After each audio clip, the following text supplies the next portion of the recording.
Ok les gars, du coup on se retrouve dans une nouvelle vidéo. Je suis avec Maël, on va faire un petit interview. C'est un élève que j'ai pris il y a à peu près un an.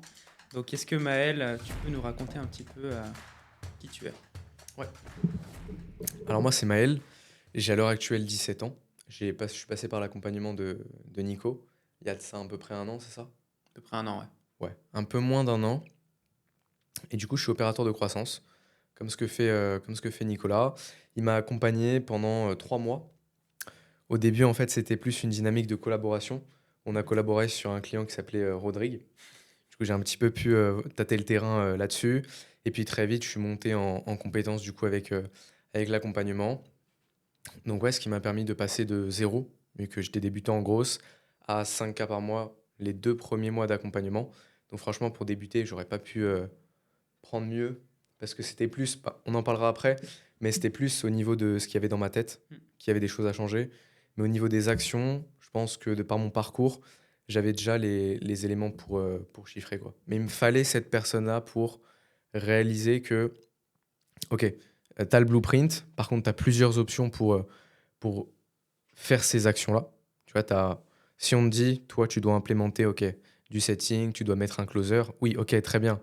Mais la façon dont tu vas recruter, la façon dont tu vas former la personne, ça, c'est différent.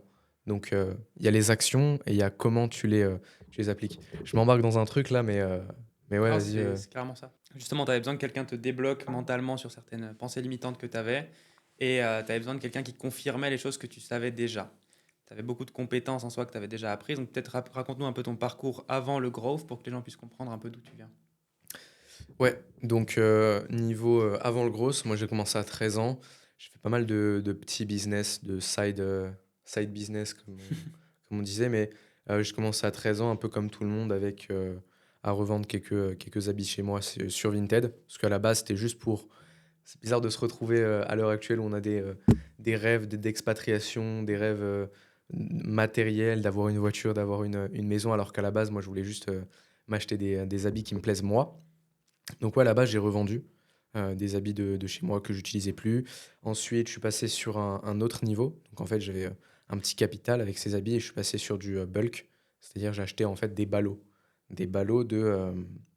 d'habits qui étaient en Angleterre. Et donc, je les faisais venir. Et en fait, en lot, tu pouvais avoir de la chance. C'était un petit peu loto, quoi. Tu pouvais tomber sur des pièces incroyables. Tu les revendais 120 euros Hmm. et ça te faisait quasiment ton ballon en entier.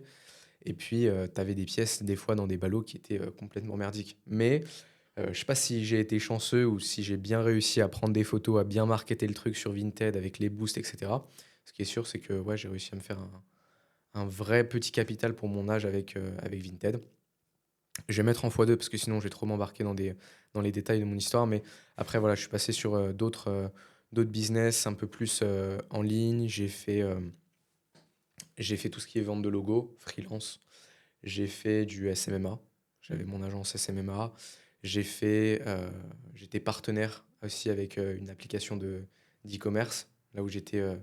où j'ai fait mes premiers 10 000 euros en un mois. Parce que je crois que c'était premier, la première année au lycée. Donc Wow. ouais, c'était mon premier mois à 10K profit. T'étais bien jeune à ce moment-là. Donc c'était assez ouf. Et puis, bah, en fait, c'est très vite redescendu. Et après, je suis passé sur un autre modèle, donc Hmm. le gros, et je me suis dit, en fait, ça peut pas, même si c'était un petit business de merde où j'ai fait 10K, c'était pas le meilleur business. En fait, je me suis dit, ok, ça peut pas être un hasard. Ça peut pas être de la chance que j'ai réussi à chiffrer. Ouais. Donc, si je me relance dans un business et que je me mets all-in, bah, ça a marché aussi. Genre, il y a aucune raison. Ouais, clairement, je pense que le fait que tu aies eu un parcours avant le growth operating, ça t'a clairement beaucoup aidé.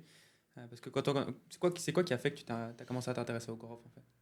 En fait, je suis tombé sur du coup, quand j'ai fini ce business, c'était un petit peu les montagnes russes, en fait, avec le business en ligne. Surtout quand tu es jeune. En fait, tu extrapoles les choses, dans ta tête, tu les vois plus grosses qu'elles ne sont réellement. Tu vois, je me rappelle, Vintage, je perdais 30 euros, j'étais au bout de ma vie, tu vois. Ouais. Je perdais 100 balles, j'étais au fond du trou. Et donc, c'était quoi ta question? Qu'est-ce qui a fait que tu t'es intéressé au Ouais, growth? ouais. Et donc, bah après, j'ai fait un bilan de tout ce que j'avais pu faire avec ces différents business. Je me suis posé et je me suis dit, ok, comment je peux avoir un impact positif et comment je peux faire de l'argent, quoi. Donc, Ouais. j'ai fait un petit bilan sur mes compétences, mes expériences.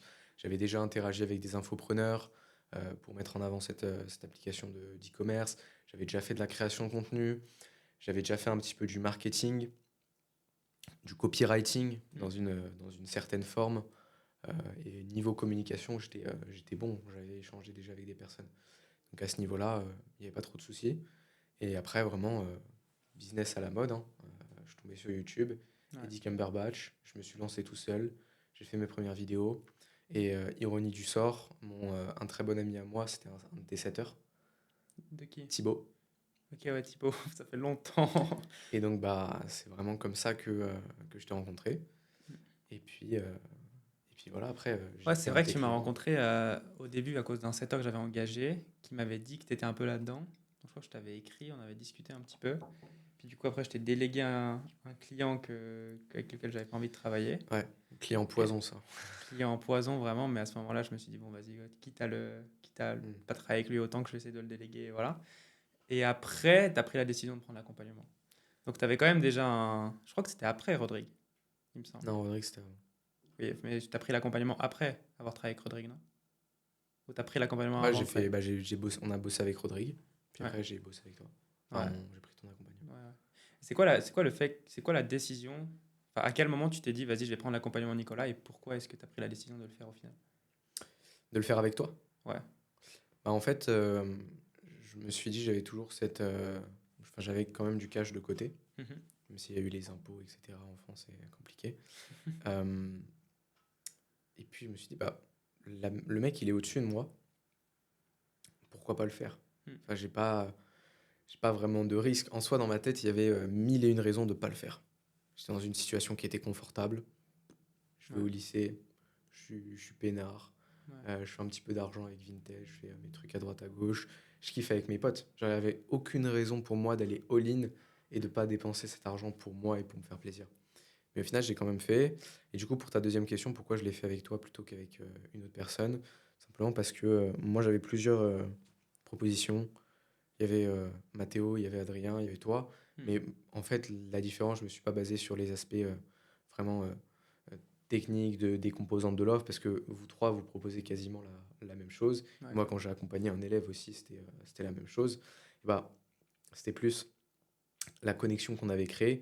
Et moi, à ce moment-là, j'avais besoin plus d'une personne qui allait me dire, qui allait me confirmer et qui allait être là plutôt pour me rassurer. Plutôt une connexion euh, avec un ami que juste un simple mentor et puis ouais. achète une simple formation parce que ça, j'aurais pas pu le faire. J'avais trop de croyances limitantes. Ouais, clairement. Puis même au moment où on a commencé l'accompagnement ensemble, moi, j'étais pas vraiment dans une optique de lancer un accompagnement. C'est juste, je me suis dit, ok, on avait travaillé sur Rodrigue ensemble, je t'aimais bien, t'étais cool et tout, et je voyais le potentiel surtout parce que je voyais que tu partais pas de zéro et tu avais la possibilité d'aller chercher des gros résultats. Et donc, ça me faisait grave kiffer en fait d'accompagner quelqu'un. Et même à l'heure actuelle, maintenant parfois c'est prise de tête parce que bah, je dois expliquer des choses qui sont pour moi des bases avec certains élèves. Mais sinon, avec toi, c'était bah, je t'expliquais quelque chose, tu l'implémentais droit derrière et derrière tu avais les résultats. Et au début, quand on a commencé, bah, peut-être parlons un petit peu de la première, je sais pas, des premières 2 semaines, peut-être ou 3 semaines, Mm. parce que tu as obtenu des clients, tu les as reperdus droit derrière, tu as fait des erreurs genre bêtes avec Travel, tu avais fait un call avec le setter le Ouais. client, enfin ce Ouais. genre d'erreur. Et derrière, qu'est-ce qui s'est passé à ce moment-là dans ta tête? Parce que je sais que tu n'étais pas bien, je sais déjà que tu avais investi en toi, mais que techniquement, ça te faisait quand même flipper, parce que c'est la première fois je crois que c'est la première fois que tu investissais dans un accompagnement. Ouais. Donc ça te faisait quand même flipper. Après, tu te retrouves dans un accompagnement où tu perds tes clients. À ce moment-là, en plus, tu m'as appelé, tu n'étais pas bien. Et je t'ai dit, mec, tu as deux choix. Soit tu t'arrêtes là, soit tu te bouges le cul et tu retrouves un client. C'est ce que tu as fait. Et puis maintenant, ça se passe très bien. Mais qu'est-ce qui s'est passé un peu dans ta tête à ce moment-là? Comment tu t'es senti? Et qu'est-ce qui a fait que tu as continué au final? Il y a beaucoup de questions là, mais concrètement, les 2 premières semaines de l'accompagnement, on a bossé sur plus la vision de ce que c'était le gros. Le vrai gros, c'est pas ce que tu vois sur YouTube. Hmm. Genre vraiment, comment acquérir des clients. Il y avait aussi une partie sur l'état d'esprit. Hmm. euh, voilà. Comment gérer. Parce que toi, tu avais commencé aussi quand tu étais encore en cours. Ouais. Donc il y avait aussi une partie aussi comment gérer ton emploi du temps Hmm. pro avec ton deuxième emploi du temps pro. Et est-ce que tu peux nous expliquer rapidement un petit peu le début de la collab, ce qui s'est passé? Parce que je sais qu'il y a eu des hauts et des bas. Je pense que tu l'expliqueras mieux que moi. Et comment tu t'es senti à ce moment-là? Ouais, c'est un peu les montagnes russes, l'entrepreneuriat, et le but, c'est en fait de calmer ces montagnes Mm. russes. Il y en aura toujours. Tu auras toujours des hauts et des bas. Mais après, ce que tu gères, c'est comment tu réagis à ces hauts et ces bas. Donc, ouais, il y a eu des hauts et moi, j'ai réagi. J'étais pas encore assez mature par rapport à ça. C'est-à-dire, je prenais vraiment le côté émotionnel du truc, des résultats. Enfin, par exemple, un client qui part, ok, c'était beaucoup d'émotions qui m'impactaient dans mon avancée dans le gros. Après, voilà, j'étais assez jeune, quoi. Et donc, concrètement, ce qui s'est passé, c'est que j'ai signé pas mal de clients. En fait, on a engagé un VA. J'en ai engagé plusieurs, à qui j'ai donné des comptes et à qui enfin, ils démarchaient 100 personnes par jour, un truc comme ça. Et donc, ouais, il y avait pas mal de calls et je pense 99% ou 90% des gars qu'on a eu en call, enfin, je les ai closés. Mm. Donc, il n'y a pas eu de souci là-dessus. Sauf que bah, j'étais plus dans cette optique de, allez, je fais rentrer énormément de personnes et j'étais admiratif des chiffres. Ouais. Je voyais des comptes 100K abonnés, je faisais, what? Ils font confiance à un mec qui a 16 ans. Ouais. Incroyable. Et donc, bah, c'était pas forcément les personnes les plus intéressantes avec qui travailler. Mm. Surtout que il y a aussi un souci que j'avais à ce moment-là, c'est que moi, je prenais pas de frais de départ. Mm. C'était que du pourcentage. Et donc, il y avait un petit peu ce problème de, ok, le closing, il est simple parce que le client, il dit, ok, tu veux bosser? Vas-y, bon, je te passe, allez, à dire 30%, tu veux 30%? Ok, je te laisse. Ouais. Mais tu te débrouilles, hein, tu fais ce que tu veux. Et si tu as des résultats intéressants, je verrai si je te paye. Je suis pas sûr. Mm. Et donc, bah, au final, j'ai perdu des milliers et des milliers d'euros avec des clients. Ouais, en soi, il y a un client qu'on avait signé là qui était Love Coach, qui faisait quoi, 12K par mois. On l'avait signé genre à 35%, donc tu savais pertinemment que le mois d'après, tu allais toucher genre 4K. Mm. Si jamais tu restais au même résultat, mais le business, il allait pas tomber, tu allais juste faire plus d'argent. Et ce gars-là, on l'avait signé, puis on s'est retrouvé à le perdre pour une multitude de raisons. Enfin, je pense que c'était pas uniquement ta faute. C'était, bon, le setter, on l'avait mis en call. Enfin, tu l'avais mis en call uniquement avec le client, ce qui a fait que ça s'est un peu mal passé. Et derrière, le mec, il nous a dit que finalement, il voulait pas. Parce qu'il a perdu confiance en nous. Mais je pense qu'il y avait d'autres facteurs qui rentraient en compte de pourquoi on a perdu ce client. Mais à ce moment-là, tu étais vraiment pas bien. Et je crois que je t'avais appelé. Tu étais vraiment pas Mhm. bien. Tu m'as dit, mec, je sais pas ce que je fais et tout. T'étais vraiment pas bien parce que c'était une erreur un peu de merde. Mais au final, je pense que ça t'a appris beaucoup de choses. Et derrière, je t'ai dit, bon, bah, t'as deux choix. Soit tu t'arrêtes là, soit tu te mets à démarcher à fond et tu trouves un nouveau gars, ce que t'as fait. Et après, t'as eu ce nouveau gars. Et après, ça a été assez vite en vrai pour obtenir les résultats avec ce client. Ouais. Donc, est-ce que tu peux m'expliquer un petit peu ce que tu as ressenti quand tu as obtenu tes premiers résultats en growth? Parce que forcément, tu avais investi en toi. Et quand tu as eu la confirmation que ça avait marché, comment tu t'es senti? Ouais, j'étais satisfait, mais j'avais toujours ce truc de, ok, l'argent, elle peut s'évaporer, enfin, elle peut Mm. partir, mon client, il peut pas me payer, etc. Donc, ouais, j'avais cette petite peur quand même, mais j'étais satisfait de moi de me prouver que j'étais capable de le faire. Mm. Et au final, c'était moins compliqué que ce que je pensais. Franchement, dès que j'ai débloqué les bons skills, ça a roulé tout seul. Ouais. Donc ouais, c'est fait assez vite en fait. C'est fait assez vite. Et le truc cool, c'est que vu que j'ai échoué très vite dans le gros et même dans tous mes business, Mm. il y a des trucs que je lançais et j'ai échoué le jour même ou dans la semaine. Ouais. Mais une grosse claque, tu vois. Mais tu faisais suffisamment d'erreurs pour apprendre vite. Parce que la Et en fait, plupart. tu les fais, les erreurs, et après, Mm. c'est juste une erreur pour gagner derrière. Il y a une phrase que j'aimais bien, c'est que si là on te dit, pour réussir, tu as besoin de faire 30 erreurs, à quelle vitesse tu aimerais faire ces erreurs? Et parce que la vitesse à laquelle tu vas faire ces erreurs, c'est relié à la vitesse de ton succès. Mm. Donc si tu fais 30 erreurs en un mois, et qu'après tu débloques ton succès, ou tu fais 30 erreurs en 80 ans, Mm. bah, tu seras jamais riche. Ouais, clairement. Clairement. Et du coup, quand tu as eu ces premiers succès et que tu as eu ce premier client, qu'est-ce que tu as eu réellement, enfin, qu'est-ce que tu as mis en place réellement pour lui pour que ça marche? Est-ce que tu peux nous expliquer un peu ce que je t'ai appris à ce moment-là? Tu avais déjà des compétences, mais je pense que tu avais juste besoin de quelqu'un qui te guidait sur les différentes actions à faire. Qu'est-ce que tu as mis en place et qu'est-ce que tu mets en Pour place ces à l'heure premiers actuelle? clients, Ouais. Ouais. Qu'est-ce que tu as mis en place pour ces premiers clients? Qu'est-ce que tu mets en place à l'heure actuelle pour ces clients qui te permet de faire beaucoup d'argent avec? Ok. Alors, les premiers points, bah, c'est une partie structure. Hmm. Tu commences un client, tu vas restructurer son business, offre, avatar, vraiment partie où tu vas clarifier. Soit tu as un gars qui chiffre déjà, et là, tu n'as pas forcément besoin de clarifier, de repasser sur les bases. Mais si tu as un client qui fait entre 0 et 5K par mois, on restructure. Et il Ouais. y a un gros problème à ce niveau-là. Enfin, clarifie. Puis après, restructure. Donc, mets en place des bons process pour que le business tourne bien, qu'il soit entre guillemets sur les bonnes rails. Et puis après, t'as plus qu'à foncer. Et puis après, grosse partie coaching. Donc, on accompagne le client, on l'aide sur la partie closing, on lui donne les bonnes structures. C'est pour ça qu'en fait, il faut être polyvalent dans le gros. Il faut que Hmm. tu saches un petit peu tout faire. Ouais, clairement. Donc, structure, coaching, back-end. Bon, back-end, ça rentre dans la structure. Ça a été toutes les automatisations, setup, le go high level, tous les workflows, tout un petit peu les process, les SOP. Et puis après, on est passé à un autre niveau avec vraiment les actions qui ont du leverage. Donc là, on a juste construit les bases de la maison. Si tu veux transformer une maison en une villa, c'est différent. Hmm. Je sais pas, tu dois casser des murs, tu dois ramener des camions pour vraiment augmenter le business. Je prends des comparaisons de fou depuis le début, mais c'est ce qui me passe par la tête. Donc voilà, concentrer après sur les actions qui ont vraiment du leverage et qui prennent plus de temps sur le long terme. Donc là, ça va être coacher sur le contenu, le marketing, Hmm. la communication, euh, améliorer le service delivery, les ads, gros levier, contenu organique. Enfin, bref, il y a plein Hmm. de points, quoi. Est-ce que tu peux nous faire une rapide overview du blueprint que tu mets en place avec tes clients, donc des différentes étapes qui permettent de passer d'un trafic froid à, au final, convertir les clients de tes clients? Du coup, imaginons que tu bosses avec un coach, je sais pas, business, ben, il a des gens qui sont intéressés par se mettre dans le business. Qu'est-ce que tu fais pour faire passer ces gens qui sont intéressés par le business de ton client jusqu'à des gens qui achètent chez ton Ok, client? donc un prospect, un client. Ouais, en gros, ouais. Ok. Bah déjà, il y a une partie attraction. Il faut que tu sois visible. Donc, contenu organique, ads, Hmm. essentiel, et te développer une stratégie multiplateforme. Hmm. Donc, où tu es présent, ta tête doit être partout. On est dans une guerre de l'attention, une guerre de la visibilité.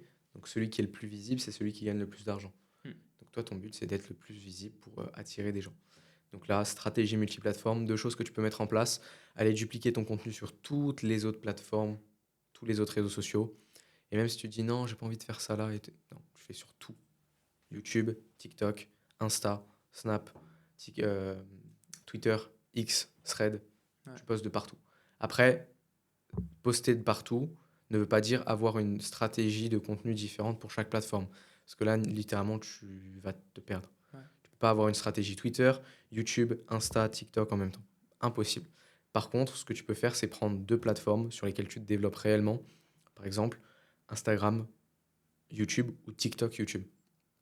Et après, tu utilises ces autres plateformes, pas pour une nouvelle stratégie, mais pour être en complément de ce que tu postes déjà. C'est du contenu, il a déjà été créé, donc tu peux reposter. Ouais, pour t'apporter plus de trafic au final. C'est ça. Et puis, deuxième point, vraie stratégie d'ads avec plusieurs niveaux de conscience, du retargeting, du DM ads, enfin bref, à chaque fois que tu as un niveau de conscience des personnes qui sont dans ton audience, et tu peux récupérer de l'argent pour chaque personne. Mhm.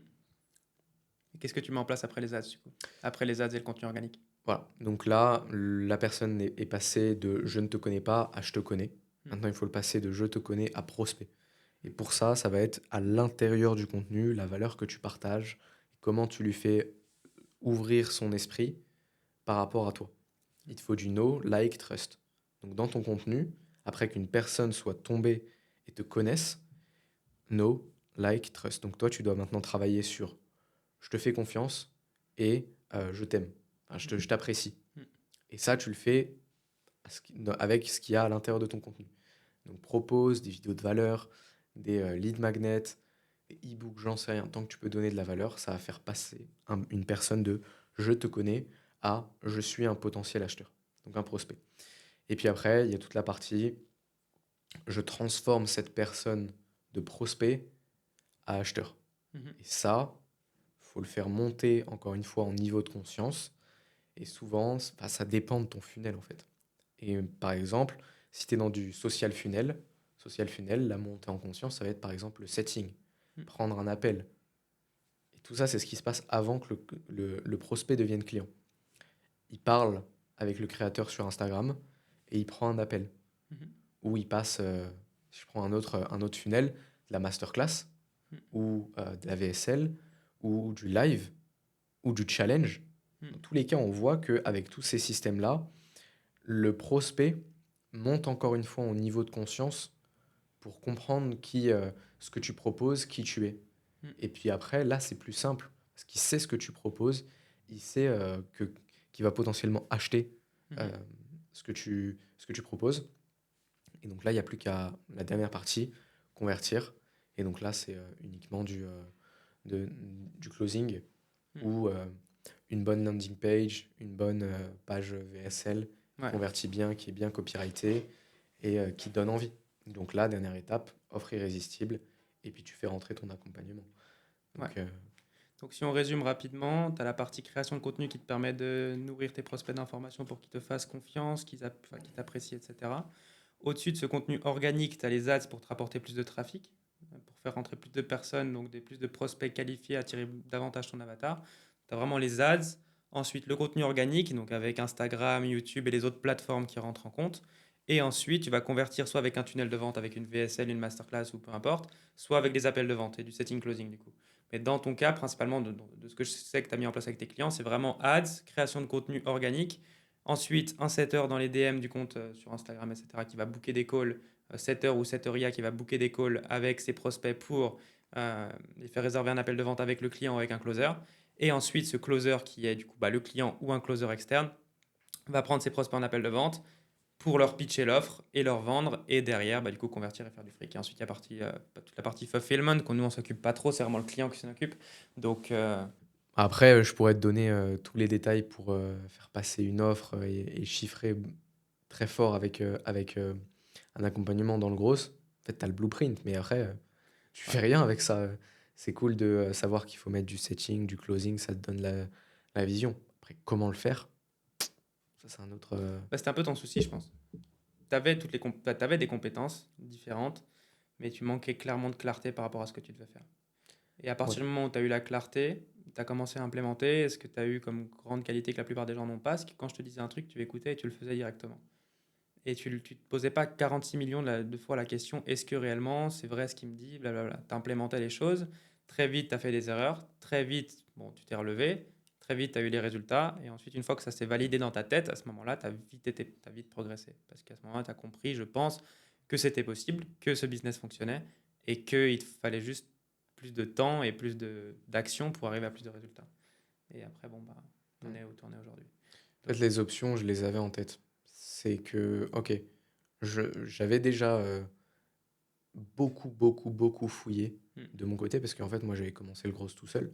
hmm, Et donc, j'avais énormément fouillé les funnels, les méthodes d'acquisition, les stratégies. Enfin, j'ai dû prendre, par exemple, un moment, je travaillais avec un coach en e-com. En fait, à chaque fois que je travaille avec une nouvelle personne qui est dans une nouvelle niche, avant même de commencer vraiment à chiffrer avec cette personne et à mettre en place ne serait-ce que les premiers éléments, hmm, en fait, je prends un call avec tous les acteurs du marché. Ok, e-com, t'es coach en e-com, ok, vas-y, je vais prendre un call avec tous les coachs en e-com du marché. Et je vais les funnel breakdown, je vais tout noter, leur prix, leur contrat, leur offre, leur manière de parler, leur sales call, leur process. Je note tout. Et donc, en fait, ça, ce travail, je l'avais fait en amont. Donc, j'avais les différentes options. Je sais que, ok, un tel, il fait de la VSL. Un tel, il fait du social funnel. Un tel, c'est ça sa stratégie, c'est ça sa séquence de setting.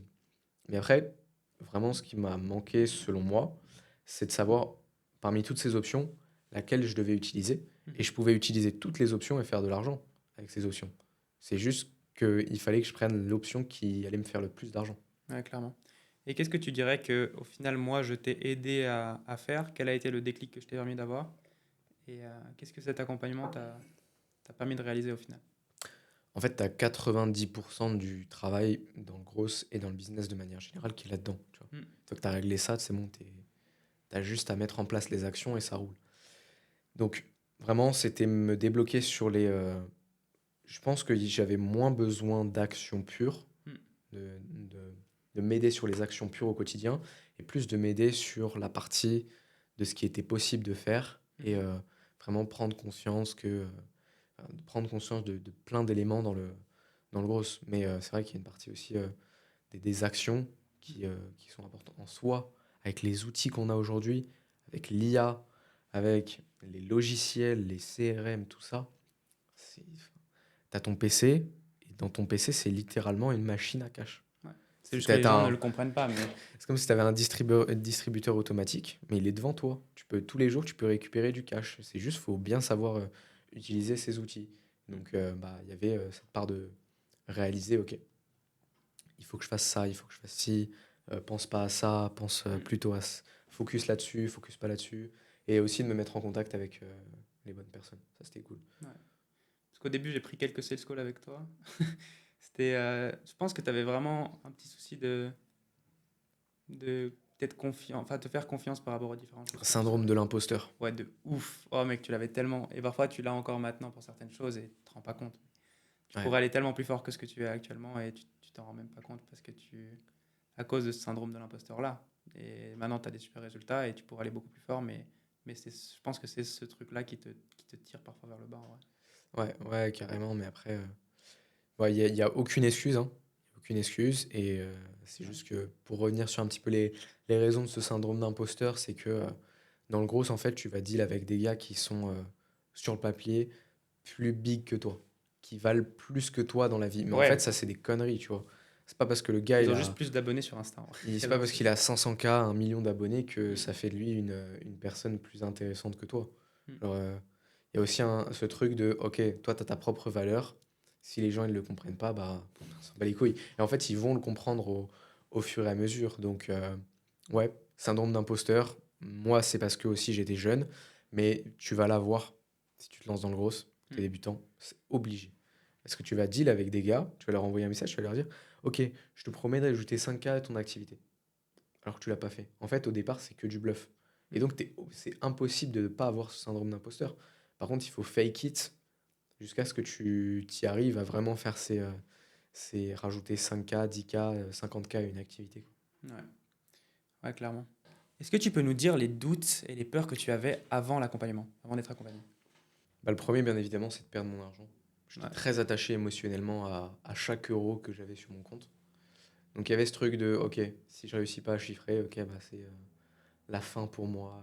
Mm. J'avais extrapolé le truc. Et donc, bah, les peurs, c'était que je me rende compte que c'est plus dur que ce que je pensais, que je peux pas y arriver parce que mon âge, parce qu'il y a personne qui va accepter, il y a aucun influenceur qui va accepter que je travaille pour lui et que je prenne un pourcentage de son business alors que je suis même pas majeur, etc. Donc, il y avait ces croyances limitantes, la peur aussi que ce soit, bah, comme je l'ai dit, plus compliqué, que ce soit des skills qui me demandent, enfin qui nécessitent que je sois all-in. Mm. Parce qu'à côté, j'étais encore en cours.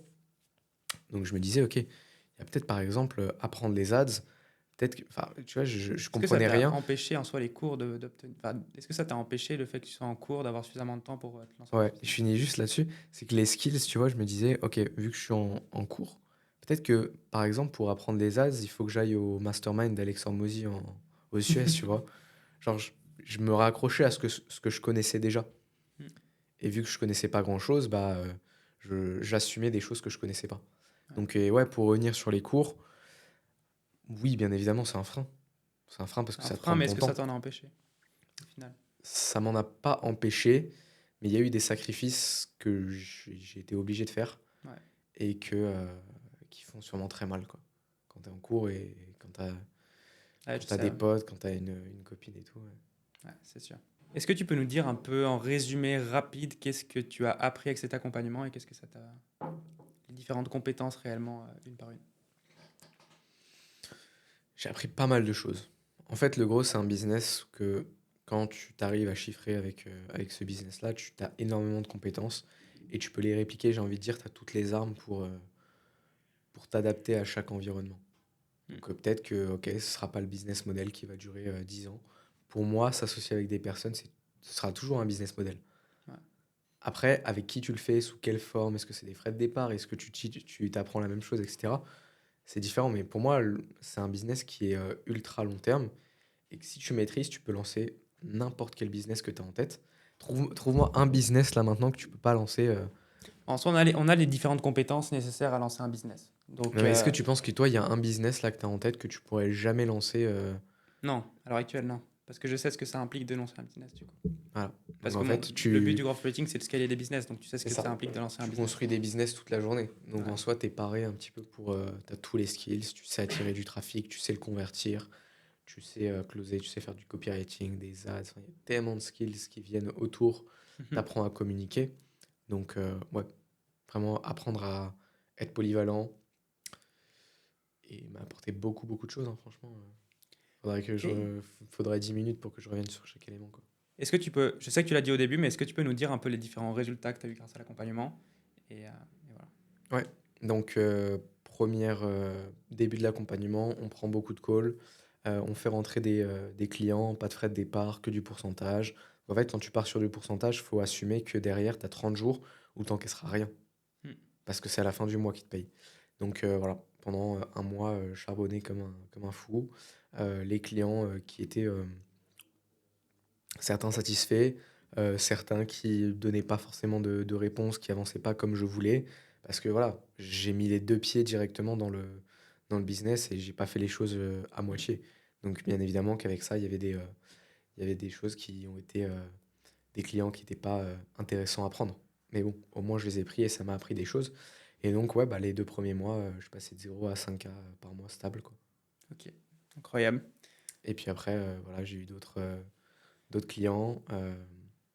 Et après ces 5 cas, on va rester sur ces 5 cas parce qu'en soi, après, je t'ai pas réellement accompagné, tu as continué de progresser seul. Mais c'est quoi maintenant tes objectifs par rapport à ta situation actuelle? C'est quoi que tu cherches à aller chercher? Bah, toujours garder un business aligné. Ce que j'adore avec le gros, c'est qu'en fait, tu t'aides toi-même en aidant des gens qui aident des gens. Mhm. Un coach, ça aide des personnes. Et en gros, c'est un petit peu comme un système où tu as un impact positif sur plein de vies.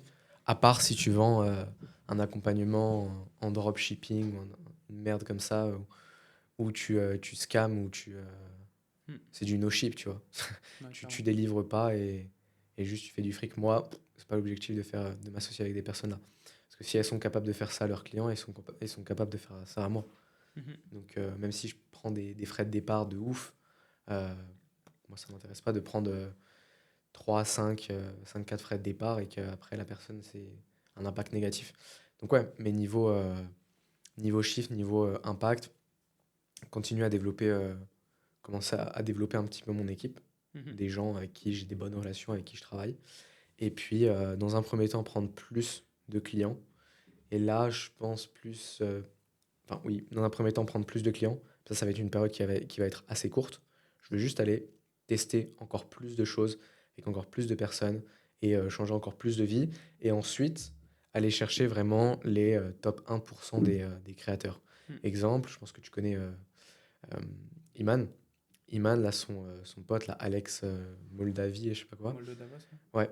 Et bah lui, c'est entre guillemets son gros operator qui s'est occupé de sa partie création de contenu, Mhm. YouTube, etc. Et en fait, à partir du moment où tu peux passer des années au palier des 10K, mais par contre, tu peux passer un mois pour passer de 10K à 100K. Ouais. Et c'est pour ça, il te suffit juste d'une bonne connexion. Et je pense que le plus dur, c'est de passer de 0 à 10. C'est juste qu'il faut il faut une personne qui soit là pour te dire ce que tu dois faire pour y arriver. À ce moment-là, c'est simple. Mais quand tu es seul, c'est vraiment dur. En tout cas, pour moi, ça a été le plus dur de passer de 0 à 10. Ouais, Parce qu'une fois que tu as totalement. 10, tu as du leverage. Ouais.